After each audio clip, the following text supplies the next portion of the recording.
بھائی جو خدا گناہ پہ سزا دیتا ہے وہ نیکیوں پہ جزا بھی تو دیتا ہے نا. تو وہ روزہ ضائع تھوڑی کرے گا تمہارا کہ جی چونکہ اس نے گناہ کر کے روزہ رکھا ہے تو روزہ گیا. نہ جب وہ گناہ پہ سزا دے گا تو آپ اللہ سے کہو گے قیامت کے دن اللہ جہاں میری ٹھکائی لگ رہی ہے تو وہ روزے کہاں گئے, اس کا بدلہ بھی تو چاہیے مجھے.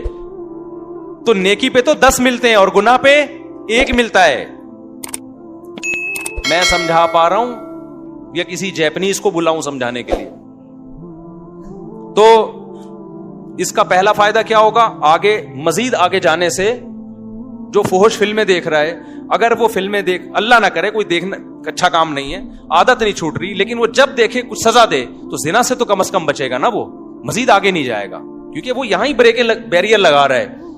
ایک فائدہ یہ. دوسرا فائدہ کیا؟ جہاں گناہ ترازو میں وہیں نیکی بھی آ گئی ترازو میں. تیسرا فائدہ کیا ہوگا؟ یہ تعداد بڑھے گی نہیں.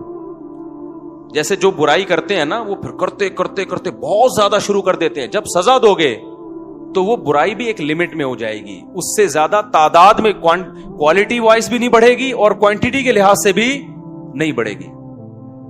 تو یہ فائدے بھی تو کوئی کم نہیں ہے نا. لیکن آپ نے صرف ان فائدوں کو فوکس نہیں کرنا, فوکس اس کو کرنا ہے کہ اس کو ہم نے اپنی زندگی سے ختم کرنا ہے, ایسی کی تیسی عزم کرنا ہے. بھائی آج نہیں کل چھوٹ جائے گا, کل نہیں پرسوں چھوٹ جائے گا. لیکن شیطان مایوس کراتا ہے, شیطان کہتا ہے تیرے بس کا کام نہیں ہے, تو نے صدقے بھی دے لیے, تو نے توبہ بھی کر لی, پھر بھی ہو جاتا ہے چھوڑ یار بس. نا نا نا نا نا نا نا بھائی, جس دن آپ نے کہہ دیا نا بس میں اب اس پہ راضی ہوں, تو اللہ کہے گا اس کا مطلب تو جہنم میں جانے پہ راضی ہے. اگر لڑتے لڑتے زندگی گزر گئی نا, بخشش کے پھر بھی چانس ہیں. اللہ کہے گا لگا ہوا تھا کوشش میں, تو چل جو تو نے کیا وہ تو نے کیا, کچھ میں بھی تو غریبی لگاؤں گا نا. سمجھ میں نہیں آ رہی بات؟ آپ بھی اللہ سے دعائیں مانگو, اے اللہ میں چھوڑنے کی کوشش کر رہا ہوں, چھڑوا دے. یہ نہیں کہنا کہ اللہ یہ برائی ایسے ہی بھی رہے تو بھی جنت میں بھیج دینا, یہ پھر غلط ہو جائے گا. کوشش میں لگا ہوا ہوں تو مجھ سے یہ چھڑوا دے. تو لڑتے لڑتے بھی زندگی گزر گئی, کچھ غریبیاں اللہ بھی تو لگائے گا نا بھائی, کچھ اللہ بھی تو رحیم ہے نا, اللہ بھی تو کریم ہے. لیکن اگر کمپرومائز کر کے بیٹھ گئے نا بھائی ہم سے نہیں چھوٹ رہا, اللہ کہتے جب تجھ سے نہیں چھوٹ رہا تو ہم سے بھی تجھے جنت میں بھیجا نہیں جا رہا. جب تو راضی ہے تو پھر ہم بھی راضی. انلزمکموہا, اللہ کہتے ہیں ہم تجھ پہ ہدایت تھوپ دیں, وانتم لہا کارہون, اور تو چاہتا نہ ہو, تو یہ نہیں ہو سکتا.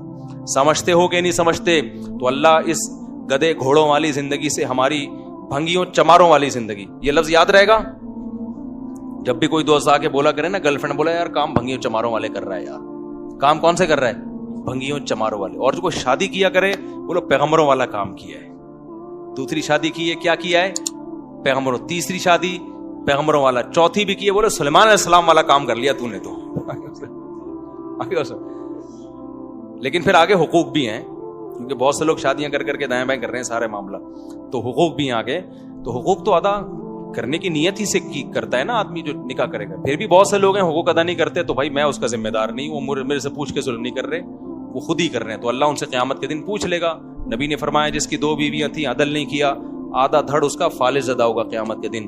تو حلال کو فروغ دو یار, سوسائٹی میں پھیلاؤ, ایسی کی تیسی کرو. نوجوان آدمی تو, نوجوان میں تو یہ صلاحیت ہوتی ہے, اس کو کہیں بم رکھنے کا کہہ دو بم رکھ کے آ جائے گا. یہ جتنے بم دھماکے ہوئے ہیں یہ سارے نوجوانوں نے تو کیے نا.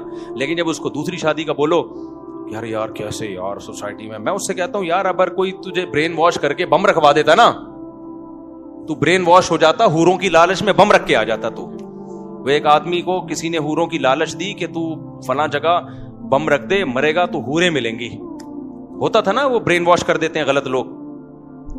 تو اس نے کہا چلو شاید ویسے تو مل نہیں رہی, شاید ویسے مل جائے. اس نے بم رکھا, بم پھٹا, فدائی حملہ کروایا نا, تو بم پھٹا تو یہ مرا نہیں, بے ہوش ہو گیا.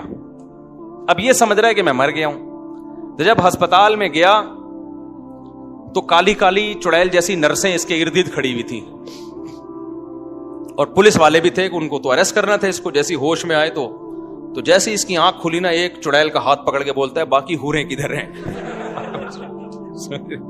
باقی حوریں. یار تمہارے اندر اتنی ہمت ہے کہ تم حوروں کی لالچ میں پھٹ سکتے ہو, جو کہ غلط ہے, تو نکاح کیوں نہیں کر سکتے یار حلال کی طرف جانے کے لیے, تاکہ سوسائٹی میں نکاح کو پروموٹ. عورتیں بھی زنا سے بچیں گی, اس سے لڑکیاں بھی بچیں گی زنا سے. وہ ان کے بھی بیڑا غرق ہو رہا ہے, عورتوں کا, ان کا بھی بیڑا غرق کیا ہوا ہے, نہ اپنا فائدہ نہ عورت کا فائدہ. بس سوسائٹی کو خوش کرنے کے لیے. تو چھوڑا یار, سوسائٹی کے خول سے باہر نکلو, اپنے جائز حقوق کے لیے لڑو, تو یہی تو جائز حق ہے. اور کون سے حقوق ہیں؟ پیٹرول ہمارے کہنے سے سستا نہیں ہوگا, وہ مہنگا اور ہوگا. ابھی تو سعودی عرب نے کرنسی لینا ہی چھوڑ دی ہے. میں سعودی عرب گیا تو وہ کہہ رہے ہیں یہ کیا لے کر آیا بھائی, تو پاکستانی کرنسی کو دنیا میں لے ہی نہیں رہا یار. پہلے ہم یہاں سے ڈالر خریدتے ہیں, ڈالر لے کے وہاں جاتے ہیں, پھر ڈالر میں ریال میں چینج ہوتا ہے. اب تھوڑے دنوں میں ہم ٹماٹر لینے جائیں گے بوری میں پیسے لے کے جائیں گے, ٹماٹر لے کے, وہ ایک ٹماٹر دے گا ہم کو اس سے. تو بھائی یہ ہمارے کنٹرول میں نہیں ہے. جو ہمارے کنٹرول میں کرنے کا کام ہے وہ ہم کر لیں. آپ 4 شادیاں بھلے نہ کرو, خدا کے لیے زنا سے تو بچو نہیں. سوسائٹی میں روکو اس عمل کو, اور یاد رکھو تھوڑے لوگ ہی اب بچیں گے, کیونکہ سوسائٹی خرابی کی طرف جا رہی ہے. تھوڑے لوگ ہی ہیں, تو قرآن کہتا ہے وَقَلِيلٌ مِّنْ عِبَادِيَ الشَّكُورُ, تھوڑے لوگ ہی میرے شکر گزار ہوتے ہیں. تو آپ اپنے آپ کو, اپنی اولادوں کو, اپنے گھر کی بیٹیوں کو, بہنوں کو, بچیوں کو بچاؤ اس عمل سے. اللہ تعالی ہم سب کو عمل کی توفیق عطا